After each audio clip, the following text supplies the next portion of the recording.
செந்தமிழை காக்க பெரும் சேனை ஒன்று உண்டு. இன்னைக்கு இங்கே ஆதிக்கமா? எல்லாரும் வாருங்கள் நாட்டினரே. செந்தமிழுக்கு ஒரு தீங்கு வந்தம் என்னும் இந்த தேகம் இருந்தொரு லாபம் உண்டோ? பூட்டிய இரும்பு கூட்டின் கதவு திறந்தது, சிறுத்தையே வெளியே வாங்க. எளியன உன்னை இகழ்ந்தவர் நடுங்க, புலியன செயல் செய்ய புறப்படு வெளியே.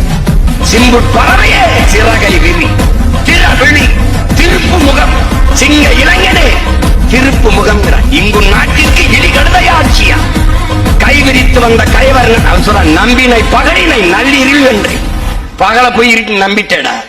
கைவிரித்து வந்த கைவர் நம்மிடை பொய் விரித்து நம் புலன்கள் மறைத்து நமக்குள்ள உரிமாய் தமக்கென்பார் எனில் வழி வழி வந்த உன் மரத்தனம் எங்கே, மொழிப்பற்றெங்கே விழிப்புற்று எழு. இகழ்ச்சி நேர்ந்தால் இறப்போம் என்றும் புகழ்ச்சியையும் போனாம் என்றும் வையா வாண்ட வந்தவில் மரவே உன் கையிருப்பை காட்ட எழுங்கிறான். ஒன்று விழ 9 எழுவோம்